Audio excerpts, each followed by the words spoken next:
Why haven't the Washington Wizards built a contender since 1978? And how do we get back there? Next on Locked On Wizards.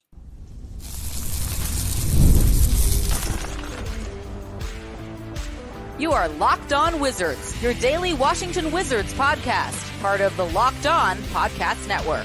Your team every day. What's up, everybody? It's your boy Brandon Scott again, and I appreciate you guys making Locked On Wizards your first listen every single day, including Saturdays, right? We are free and available wherever you get your podcasts and on YouTube, part of the Locked On Podcast Network, your team every single day. Tonight's episode is brought to you by PrizePicks, the easiest and most exciting way to play daily fantasy sports. Go to prizepicks.com/LockedOnNBA and use promo code, all lowercase, Locked On NBA for a first deposit match up to $100.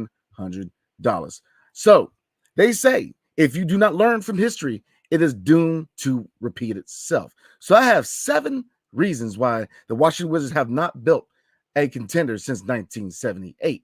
And how do we get back there? And then at the end, we're going to chop it up like we always do. And again, I appreciate you guys, man, rocking with me on a Saturday. I was out of town on Friday, so I definitely appreciate you guys, man. You guys voted and I delivered, so I definitely appreciate you guys. So 7 reasons why the Washington Wizards have not been contenders since their NBA championship in 1978.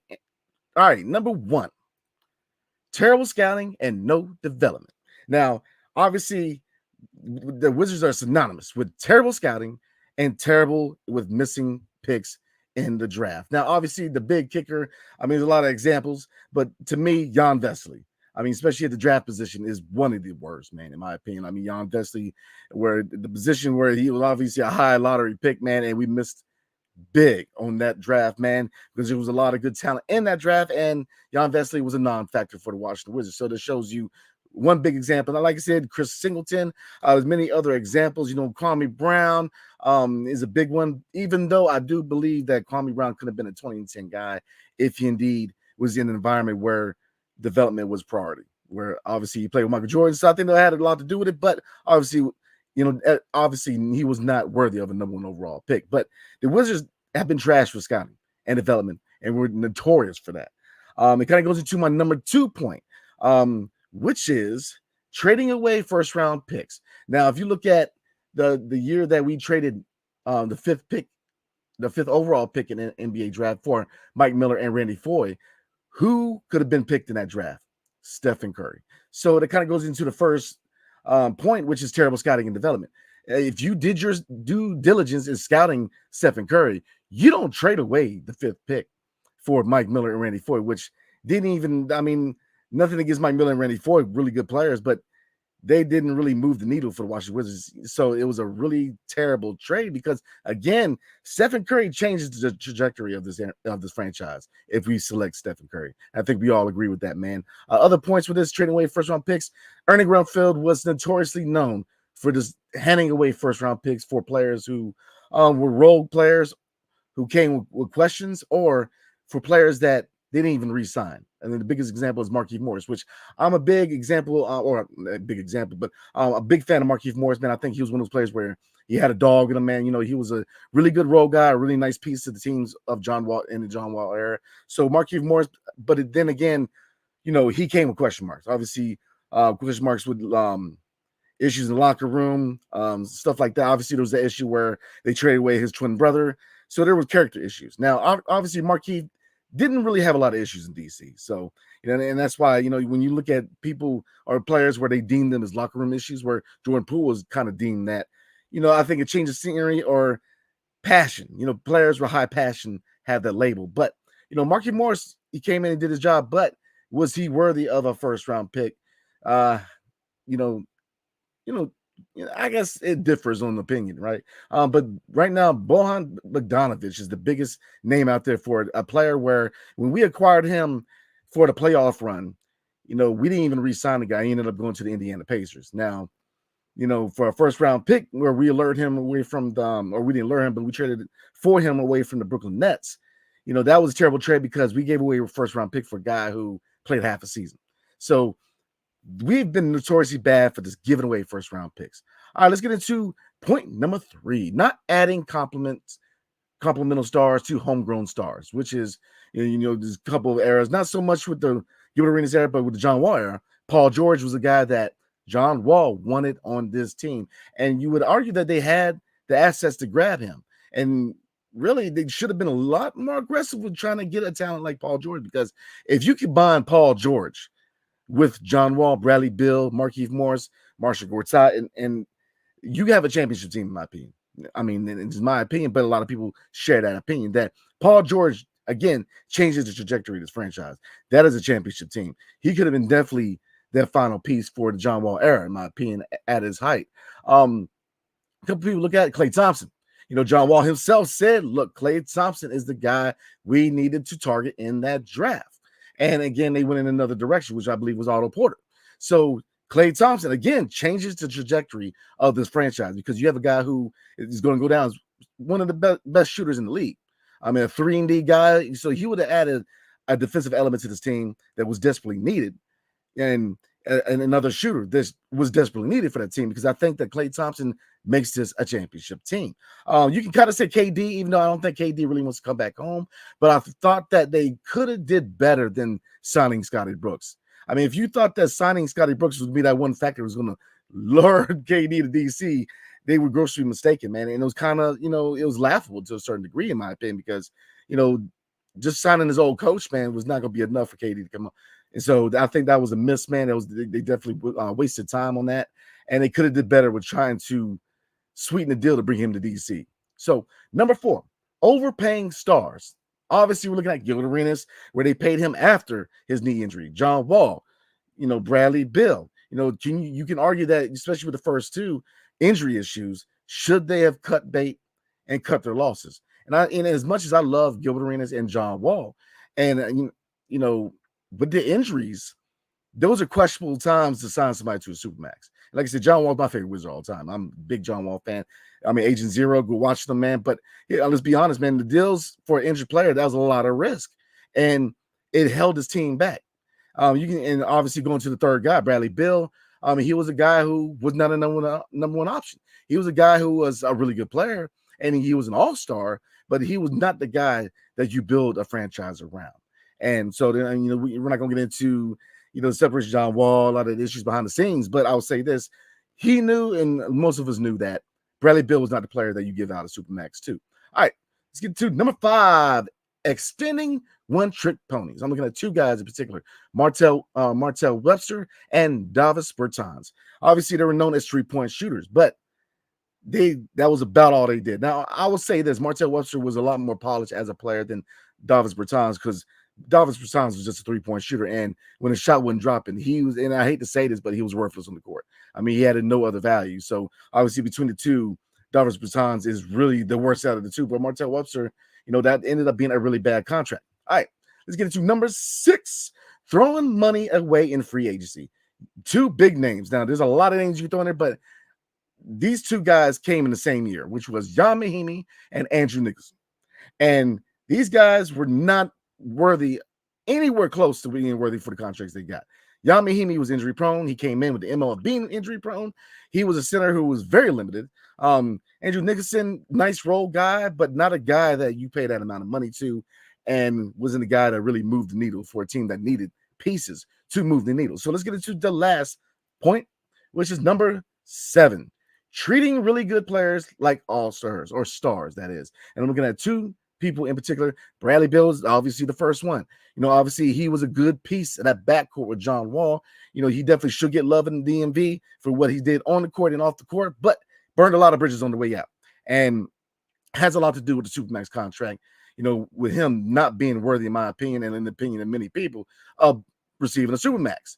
Other issues came up where, arguing, his wife going on social media and chewing out people because about his 2K rating and stuff like that, and stuff like his attitude and bad body language at the end, rubbed me and a lot of people the wrong way, which is, we know that him and Jason Tatum go way back to St. Louis, man. But when you're getting blown out by 30 and then you're laughing, that rubbed a lot of people the wrong way. So those are 7 reasons that are why the Washington Wizards have not built a championship team since 1978. And again, you got to look at all 7 of these different reasons, because like I said, with history, and not just sports, with everything in particular, overall, especially with society, if you do not learn from history, you are very well will doomed to repeat it. And I think that if the Washington Wizards do not learn from these 7 areas, they will continue to restart the cycle of mediocrity. So how can the Wizards get back to that? Well, I'm going to tell you. But before we do, tonight's episode is brought to you by PrizePicks. So what is PrizePicks exactly? Well, it's easy. PrizePicks is America's #1 fantasy sports app with more than 5 million members. It's the most fun and exciting way to get in on action while you watch your favorite sports and players. You just pick more or less on 2 or more players' stats for a shot to win up to 100 times your cash. Lord. With PrizePicks, you can turn $10 into $1,000 in a single game watching your favorite sports this summer. You make a PrizePick lineup in as little as 60 seconds. That's all you guys need. You just need to pick more or less on 2 to 6 players' stat projections, and you're locked in. Now, PrizePicks is America's #1 fantasy sports app with over 5 million active members for good reasons.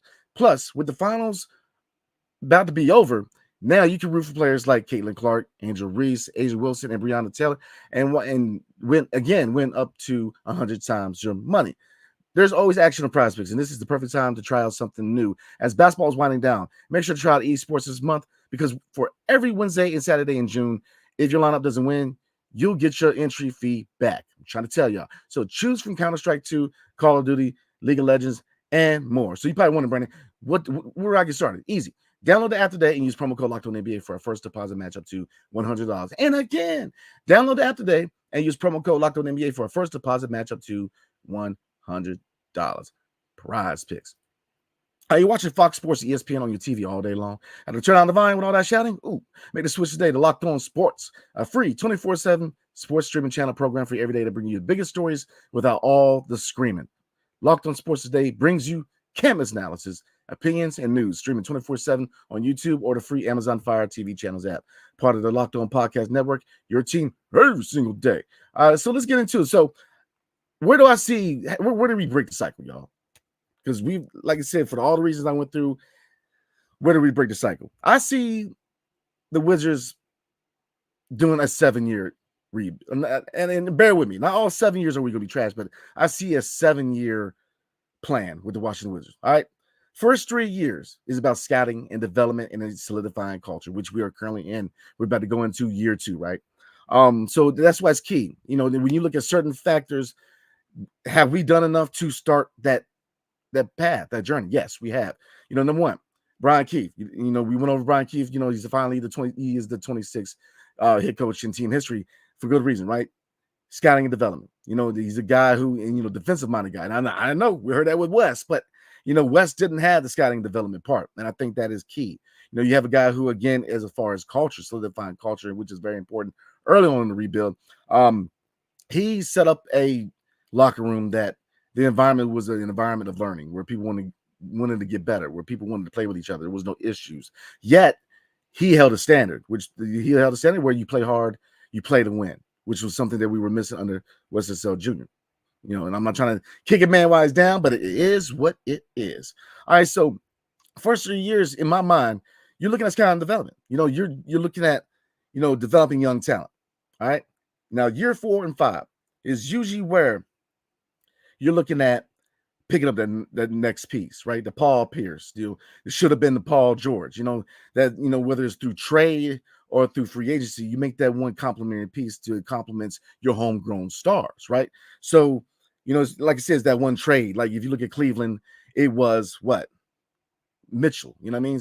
That one piece where he complemented the homegrown stars that the Cleveland Cavaliers developed. You know, if you look at Golden State, it was Andre Iguodala, it was KD. You know, that final piece, even though they didn't really necessarily need KD, but, you know, nevertheless, they got him. So, so that's what I'm looking at year 4 and 5, is that you add that complementary piece that, you know, complements the homegrown stars. It's also where you're looking at re-signing some of your younger guys. Years 6 and 7 is where you make that step. You know, you add the final pieces, whether it's head coach. You know, we made the example with, you know, Brian Keefe. Now, if he can do the job long-term, absolutely, here long-term. But we use the Brett Brown example, right? Which, if you look at the 76ers, Brett Brown was known as a developmental coach, where when it came time to contending, he went out and got that marquee coach. And I'm not saying that Brian Keefe can't be that guy, but I look at similarities between the 76ers and us, man. You know what I mean? And I don't think we're going to be that bad. I don't think we're going to have to trust the process too much. But because they were notoriously daggone bad. So that's the 7-year vision I have, man. I think that, obviously the first 3 years is about a youth movement, man. Obviously, you're going to have leadership, but, it's going to be about, scouting and developing your young talent, man, and hitting through the draft, which is key. We have to, look, this is a very important draft coming up.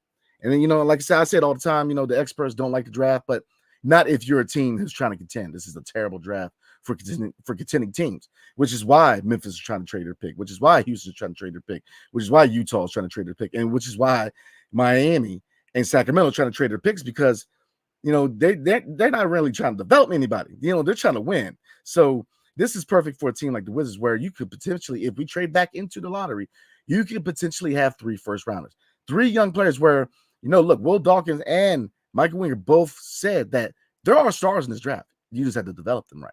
And for the reasons already been signified with culture, a revamped scouting department, head coaches who know what they're doing, we are setting up the environment where young players can come in and get better. You know what I mean? So I think that, that's my 7-year vision, man. And I think that if you hold back to that, if we do everything right the way it should happen, I think we can get back to being a contender, in my opinion. I think that this front office has been shown that they know how to build young talent. Now, obviously, that has to lead somewhere, right? So, again, Brian Keefe has shown that he can be that coach and the rebuild, man. Now, can he be the long-term answer? I think that's more on him. He's got to show that he can be that long-term guy. But, as far as being a developmental head coach, I think he's definitely the right choice. So you guys comment below. Let me know what you're thinking, man. Do you agree with the 7-year plan? Do you think it needs to be shorter? I mean, definitely, you guys know me, man. I like to chop it up about, talking ball, man. So I like dialogue, man. So definitely let me know what you're thinking, y'all. So we're gonna get into comments, and then we're gonna call it a Saturday. Like I said, y'all, I definitely appreciate y'all taking time out of your Saturday. Like I said, I put the poll out, and you guys told me you wanted to rock with your boy on a Saturday. So let's get it, man. So I ain't gonna hold y'all up, but I'm definitely looking forward to chopping it with you guys. So we're gonna start with, whoa, man. That's attack. If I slaughtered the name, it's definitely sorry. He said, because Ted doesn't want to win, winning is optional. He'd rather run a friendship factory. I agree with that, especially when you look at the Bradley Beal is the biggest example. You can say John Wall, you say Gilbert Arenas, but John Wall, Gilbert Arenas operated at a high level. And it's not that Bradley Beal didn't. It's just we all agree that Bradley Beal is a nice co-star, man. I mean, he's not the guy. He's Robin. I mean, he's Alfred, dog. Like, I mean, he's not Batman. And I think we all know that. I mean, at Phoenix, he's probably the third guy. He's Alfred, man. He's just setting up the gear for when they go out. I mean, so that's just is what it is. Nothing against Brad, man. He burned a lot of bridges on the way out. And I think that for the time being, that's going to be his legacy. And just like John, John was very important. DC's very important to me. A lot of people on and off the court. But the whole signs, whether you agree with it, if you look at what other players are doing, especially like spousal abuse and breaking the law, flashing gang signs don't seem as bad. You know what I mean? So, but that's a whole nother subject for another day. Sheldon T, what's good, brother? It's been 46 years. Just poor ownership and bad luck. Sadly, I have zero faith in Ted right now and doubt he'll sell the team anytime soon. I don't think he's selling the team, bro. Like he's talking about buying the Nats. So, he's definitely going to have a monopoly on sports in the nation's cap, man. So, I mean, he's made his mistakes. Yes. I mean, I know that a lot of people aren't big fans of Ted Leonsis now. I get all that. He made his mistakes, man. But, I will say this, man, making the choice to finally hit the reset button. All right, cool. Now we got to leave. So, obviously the real work begins, right? Just hitting the button ain't enough, man. We still got to rebuild this team. We still got to, there's a lot of steps till we get to contender status, man. But if we do it right, I think we'll get there. Wiz Kid Forever said, I think Ted put too much trust in people who really weren't looking towards the future and had a win now mentality. Thank you. That method kept backfiring on us. We never changed direction looking. Yeah, I agree with you, man. Tommy Shepard was a kind of guy like that, man. If you look at his draft picks, Denny Avia, Corey Kispert, Johnny Davis, Lord have mercy, Rui Hachimura, he was drafting guys that needed to be developed. And we were in a mode that we were in the win now mode, or we were in the AC mode. But we needed players who could contribute right away. We needed the Can Whitmore, you know what I mean? Like, but we drafted guys who, again, needed to be developed. Now, there's, shout out to DC Hoopla, man, my guy, and Wiz Takes, man. We had this very conversation, which was, a couple things. Number one, Tyrese Halliburton versus Denny Avia, right? If we would have drafted Tyrese Halliburton, would he have still been the same player? No, I don't think he would have, because we didn't have everything in place for him to succeed. We didn't have that in place. Now, could he have? Maybe. We definitely have a better situation in my opinion. But it all comes down to best. Does the system fit? Do you have all the right pieces around the player? There's so many factors that help a player become better from here as opposed to other teams. You look at Marvin Bagley III, completely different player. You don't see the issues with a lot of the issues they said he had, which is lack of motor. He came in, he played real good basketball DC, and I think that he finally found the best spot for him. So I definitely agree with that. What's Kid Forever? I said looking for a different result using the same method. That is the insanity. That is the definition, right? Doing the same thing and expecting different results. I agree with you. Uptown Dre, what's good, bro? He says, yo, my brother, and hopefully with the coaches in the developmental process, we can build a playoff team within 3 to 5 years. Develop our players is a serious key now and beyond. Amen, my brother. I definitely agree with that. 3 to 5 years, I definitely think we can be a very competitive team, if not challenging for a playoff spot in 3 to 5. I definitely agree with that, man. I think that's kind of the timeline of the team where, there's a reason why their names is synonymous with other players. Brandon Ingram very well could be a choice. Now he's expiring contract this year, so do I see them? We're not trading any first round picks. So I don't think Brandon Ingram's an option, but that's why they're linking certain players, man. Because like I said, once you get towards that 4th year, you're looking to add that piece. You know what I mean? So we were going into year 2, so we'll see. But I'm with you, man. I definitely think 3 to 5, man, we could be a very competitive team. I'm sorry, man. I don't read Hebrew, but I appreciate you. But they said small markets have less opportunities. You need a really good management to succeed. Teams from big markets need a really bad management to suck. I agree with you. I mean, small market, it really comes down to the skill of your front office, man, because you don't have the money. And I 100% agree with you. Appreciate the comment. Because you don't have, LA, the lure of Los Angeles brings people to LA, right? Especially people who are from there. Paul George from there. Kawhi Leonard's from there. I mean, so many names. It's kind of like New York, man. If you're from New York, you want to play in New York. DC does not have that lure. Kevin Durant's not clawing to get back home. And you got guys who are from B-more or DC come back home. Will Barton, even though with the best experience for him, but we're just again really good comment. I definitely agree with you. Adventures in My Magnificent Lane. That is a dope name, yo. I still have faith, even more so with our new front office. Thank you. Give them a chance. I think that we're finally heading in the right direction, man. And I get it, man. I get it, and I get it, y'all, man. We've heard so much lip service, and we've had our hearts broken so many times, man. But I think that it's gonna be different this time, man. I really do think so. Affair Shinar said, "There's 2 ways to be a contender." Oh, okay. Appreciate you. Let's see. Mary Garrett said, hit the like button, subscribe. Appreciate you, brother. Long time watching, listening, man. So definitely appreciate you, bro. Definitely appreciate you, man. Tuning in on the Saturday, man. Believe in Wizards, believe in DMV Hoops. What's up? Tuning in late, but missing out on Al Horford. Held them back a lot, too. Yeah, that's another good example. Yes, sir. Yes, sir. Yes, Al Horford, man. I mean, that would have been another move where they couldn't. That's not only a playoff team, but in my opinion, that's a championship team. So that is definitely a good example. Spectar Shahin. I'm sorry if I mispronounced that. Getting rid of good players like Rip Hamilton. Oh, good point. Sheed Wallace, Ben Wallace, who beat Shaq and Kobe in 04. That is a great example. Yes, sir. Getting rid of, Rip Hamilton was a guy that I definitely thought was a long-term piece, man. Same thing with Wallace, both Wallaces, man. I mean, they were just defensively, they had a dog mentality. I mean, Rasheed Wallace, man, I mean, outside of the text, I mean, he was a dog. I'm always a big fan of Sheed, man. And then Ben Wallace, I mean, the defensive player of the year guy. I mean, I'm with you on that.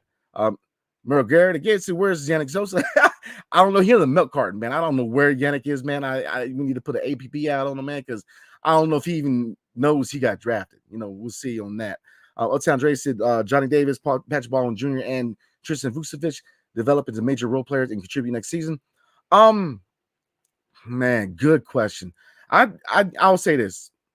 Johnny Davis, I don't know yet, man. I need to see how he does in training camp, see what kind of work he's done in the offseason to really answer that. Patrick Baldwin Jr., I think if you look at him, he's oozing with potential, man. I can see him taking a next step. Now, would he finally break out? We'll see. But I think that, he definitely needs to learn how to show up other areas outside of shooting. He's a shooter, but when the shot's not dropping, he's got to find other ways to get involved. And he did late in the season, man. He started to rebound. His rebound numbers went up.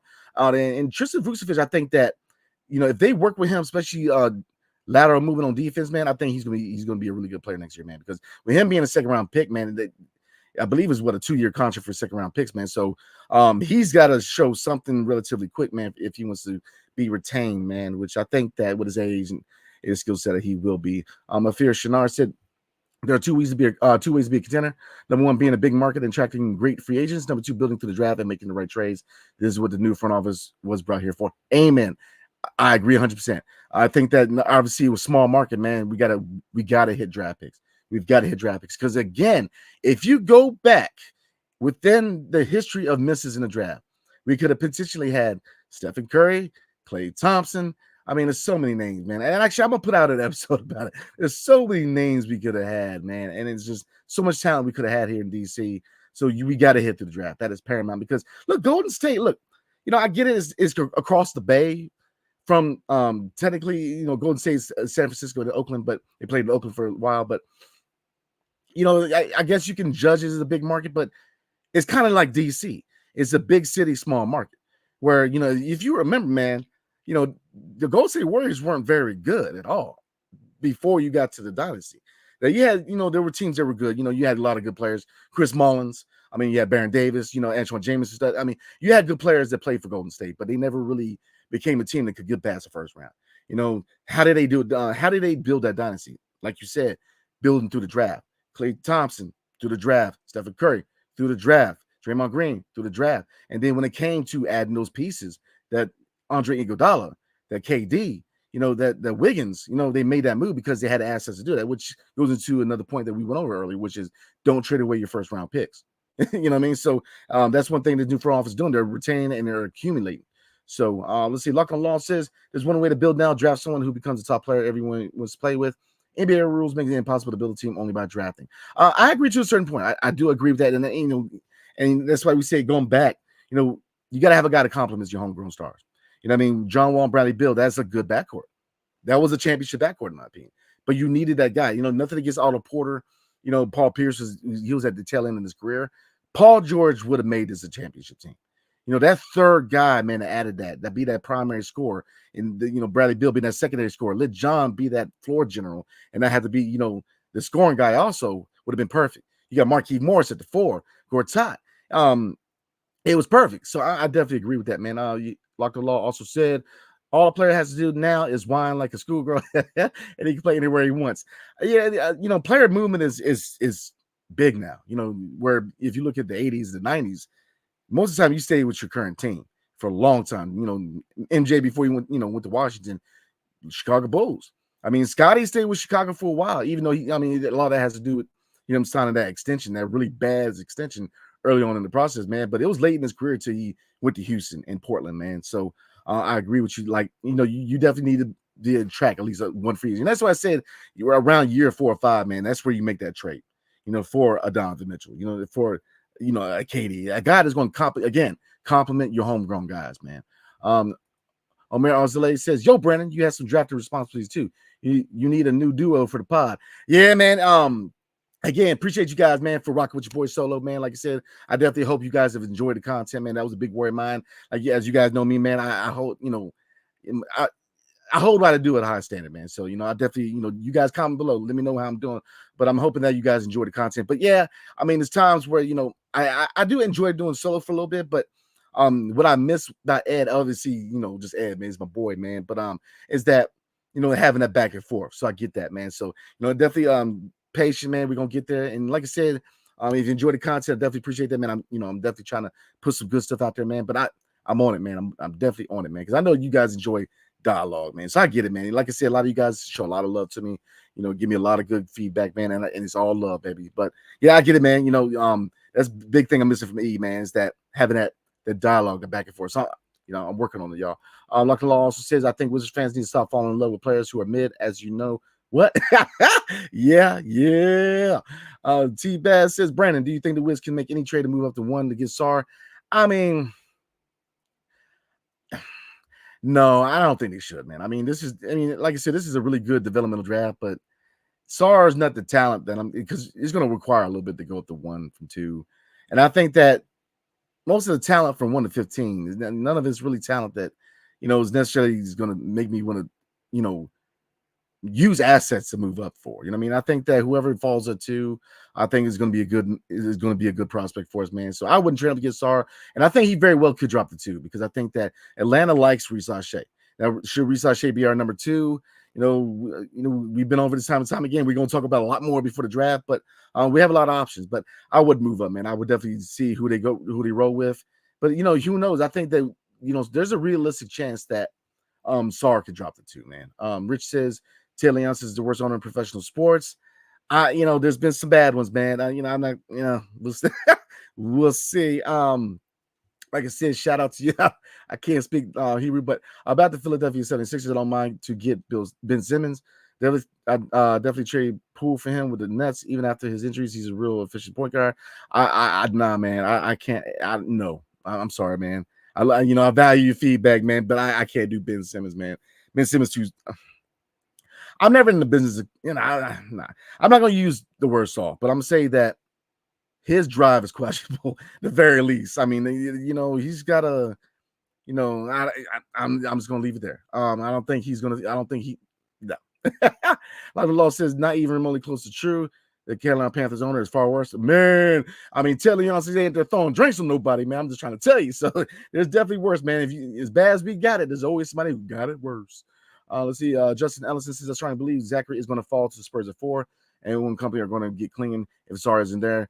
They had a pre-draft workout with him. Look, you guys know I'm a big cleaning guy. So, now the only reasons that I've fallen back from clinging it to is if we have the opportunity to go get a center later in the first round, which is like, to me, you have to trade back into the lottery because I think that Khalil Ware and Zach Edey, they're both going to be gone by 26, and I think there's good options at 26, like a Kashan George, man. Where so I think that Klingen's a guy that you guys know I like Klingen. I mean, 7'3", 280, man. I mean, you very well, like you said, Zachary Reece Shea, he's a guy who, he's got the connection to France, with Wembanyama in San Antonio. So I agree with you on there, man. I'm big on Donovan Klingen. Like I said, the only time I've diverted from that is that when I think that we have a chance to trade back into the lottery and maybe get another center. Because I do like Khalil Ware. I like him a lot. There was question marks, but I like him. And Zach Edey. And there's other people, Missy is a center that we could probably get at 26. But I think, Donovan Klingen, man, I think the same thing with Zach Edey and Khalil Ware. I think these guys that can develop into being starters in DC. And Donovan Klingen is a guy that I think he comes out of the game, he's a starter. I mean, there's areas of his game that he can add, but he starts out the gate, man. So let's see. Showtime picks is Leonce's fault. Man, you guys letting him know how y'all feel. Lord have mercy. The Washington Wizards are not a small market. They are top 10. Yeah, I mean, and that's what I said is weird because it's like Golden State with San Francisco and Oakland. It's not a small market per se.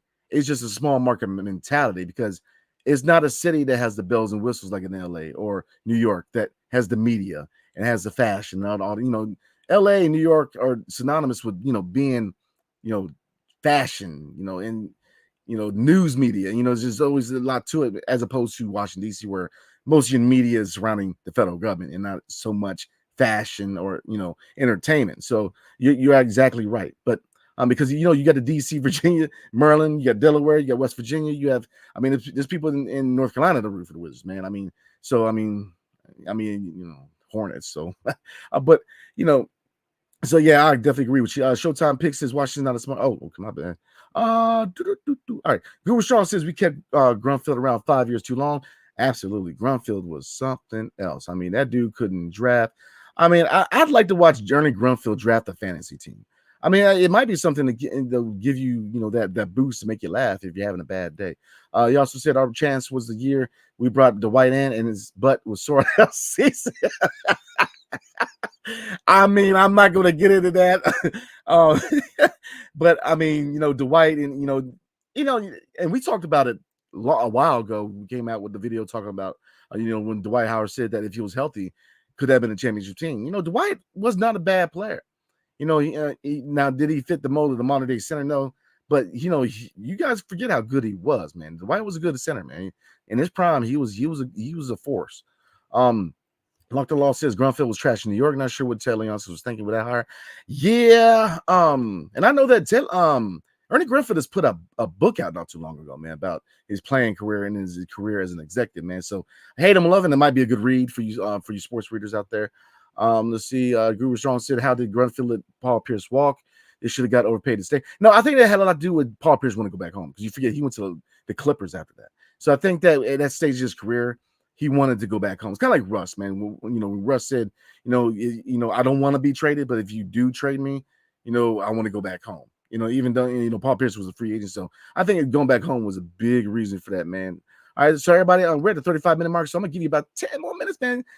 So definitely appreciate again, man. Appreciate you guys taking the time out of your Saturday, because I know it's a Saturday for all you family folk.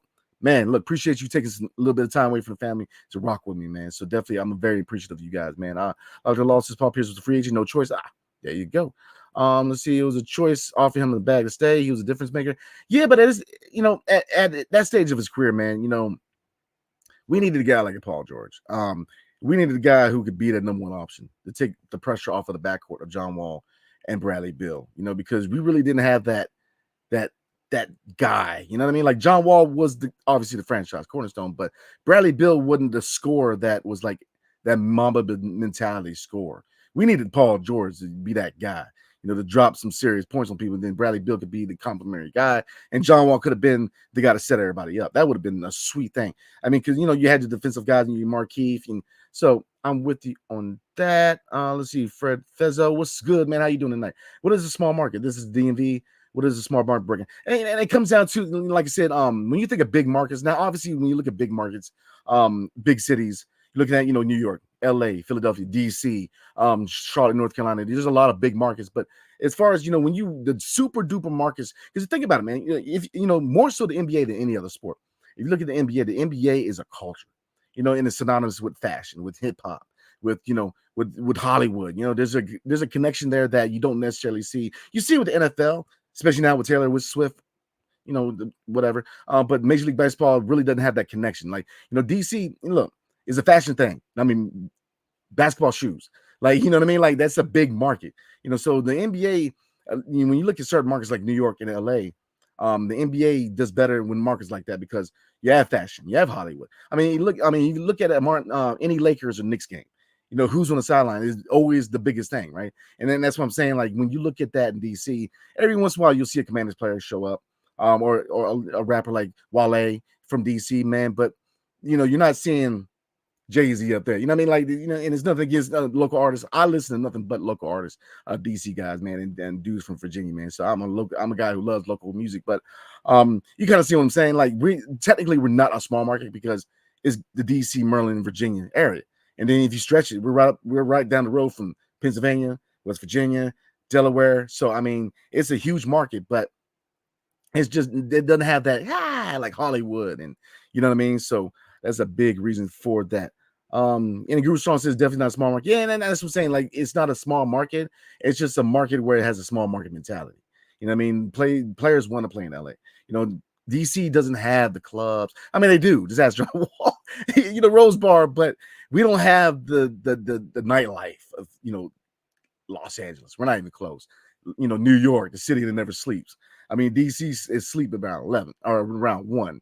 And if you're out after that, man, you already know what it is. So, that's a big reason for that. Rich says the Panthers have been to 2 Super Bowls, and they've been the only in the league for 30 years. See, you would definitely mesh with my wife, man, because she is from Charlotte and she loves the Hornets. Or not, she loves the Hornets too, but the Panthers. But that's another, again, Charlotte, is not a small market, but they got that small market mentality, man. And they also have the nicest minor league stadium I've ever seen. So let's see, everybody. I'm gonna try to knock out 5 more. This is a heck of a name. Quantitative tightening, love it. Jan Vesley, obviously Petrov. Yeah, that's another one, man. We definitely. Oh, Lord have mercy. Jamo 4900 said if the Wizards kept Bogdanovich and re-signed Brandon Jennings, who could have been title contenders, but we decided to sign Mike Scott instead. I agree with that. We should have re-signed Bogdanovich. He was perfect being that 6th man, that scorer off the bench, man. He wouldn't have got out would have started because he wasn't a defensive-minded guy. I think his best fit on that team was definitely 6th man, in my opinion. But I'm with you, man. Brandon Jennings was a nice change of pace point guard. And I always like Brandon Jennings, man, because he's a player that had some dog in him, man. Let's see. I'm gonna do one more.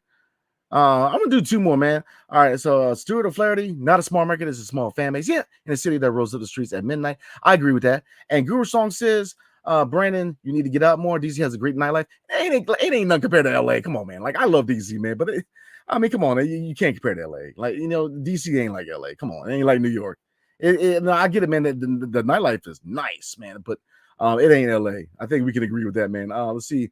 Rome Catalico was good. We can get Devin Booker, Kristaps Porzingis back fresh off a title. We win lottery draft. Brandon Scott, my hero. Appreciate that, man. I think KP, that ship has sailed. And Devin Booker is a guy who I think that, Bradley Beal's untradeable at this point. So I'm not saying they're going to move Book, man, but he would be the guy that you can get the most for, because I don't think KD's going to get the same package, man, at this stage. And Bradley Beal, Lord have mercy. Let's see. So I'm going to do one. I'm going to call it there, guys. So again, I'm going to go ahead and call it there. But hey, again, everybody, I appreciate it, man. I appreciate the love. I appreciate you guys taking the time just to rock with your boy on Saturday, man. And again, comment below, man.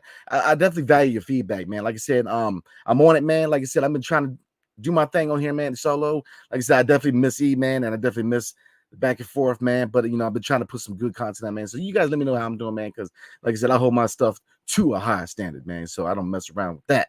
So, like I said, looking forward, guys, Sunday or tomorrow, Lord. Tomorrow, we're going to go over Devin Carter, man. And we're going to look at some other guys, Bud Carrington, and we're going to look at Isaiah Collier, man. And we're going to look at some of these guys around 26. And, like I said, I just looked at the tape of both of them, man. So we're going to look at some more draft prospects, man. And we're getting closer to the draft, man. I'm going to look at the calendar real quick. We're looking at 3 weeks, man. So definitely rock with your boy. We're going to do a lot of draft content, but we're going to get into free agency a little bit. And we're also going to look at some other candidates of bad contracts. Somebody brought up DeAndre Ayton. We ain't going to talk about it now, but should the Wizards grab some bad contracts to get picks back? Definitely know what you guys are thinking. So again, appreciate you guys, man. Rock on me on a Saturday, man. So I definitely wish you guys to have a blessed weekend. I will see you guys tomorrow night. And Locked On has launched the first ever national sports 24/7 streaming channel on YouTube. And now it's also available on Amazon Fire TV and the free Fire TV channels app. Locked On Sports Today is here for you 24/7, covering the top sports stories of the day with the local experts Locked On, plus our national shows covering every league. Find Locked On Sports Today, now available on the free Fire TV channels app. So again, man, you guys have a blessed Saturday night. I'm already taking a look at my Woodford Reserve, man. So look, I already know what I'm about to get into. So you guys, man, definitely appreciate you guys taking time out of your day to rock with your boy, man. This channel has grown so much, man. And, look, I've grown with it, man. But, this is not possible without you guys, man. So, again, appreciate you guys, man. So, I will, check you guys tomorrow night. Hail to the Wizards and peace. See you guys next time.